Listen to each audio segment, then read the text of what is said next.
uma insurgência de boa parte da população contra um sistema que, na minha visão, o escraviza e manipula há décadas. Nós só vamos entender o que está acontecendo se nós entendermos este contexto. Qual é o contexto? Durante décadas, houve um conluio entre as elites do país para dominar o povo e escravizá-lo.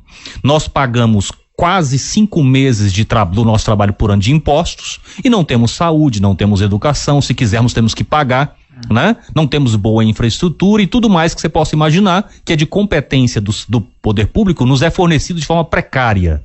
Por quê? Porque os recursos não são direcionados da forma que devia. Existe um sistema que suga esses recursos, dizendo-se porta-voz de um Estado democrático de direito, por exemplo, né?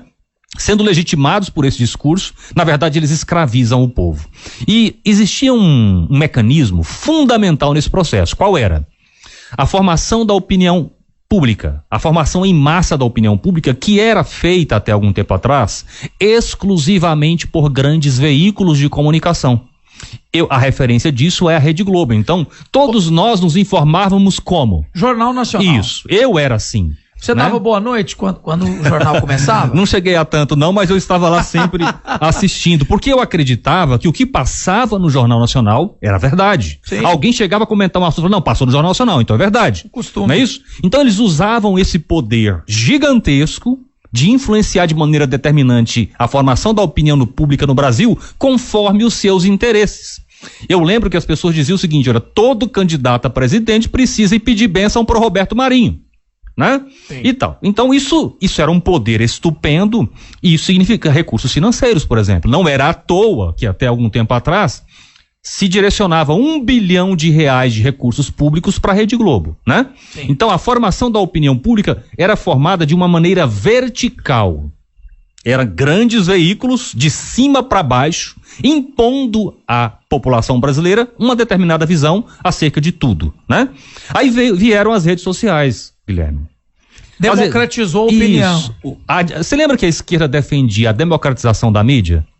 Com certeza. O que eles defendiam com a democratização da mídia, na verdade, era a concessão de rádios para amigos deles, de sindicatos, essas coisas assim. Eles nunca quiseram a democratização mesmo. Tanto é verdade que hoje a rede social veio e realmente democratizou a informação, a formação da opinião pública.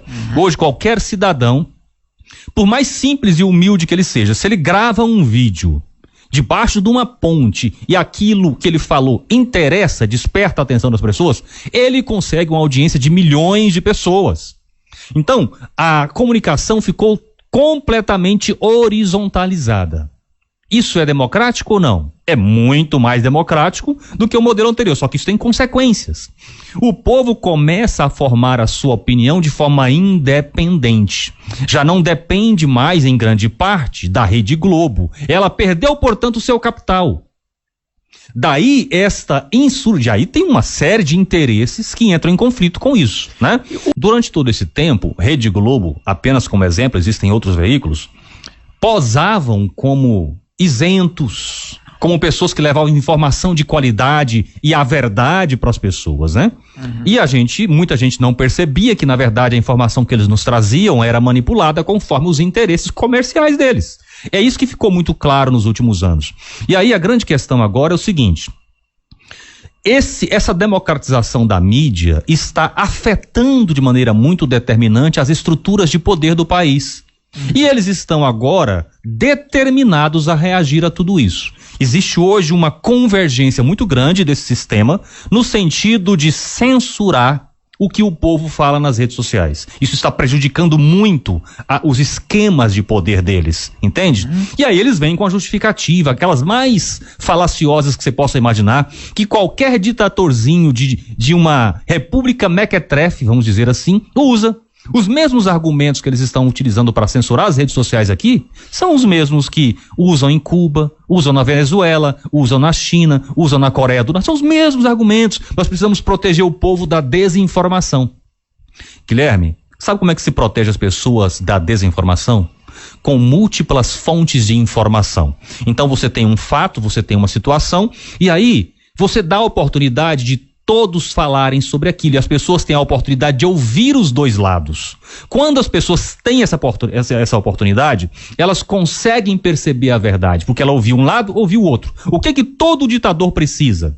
Que as pessoas não ouçam o outro lado. É por isso que todo ditador tem como estratégia fundamental do seu domínio a censura.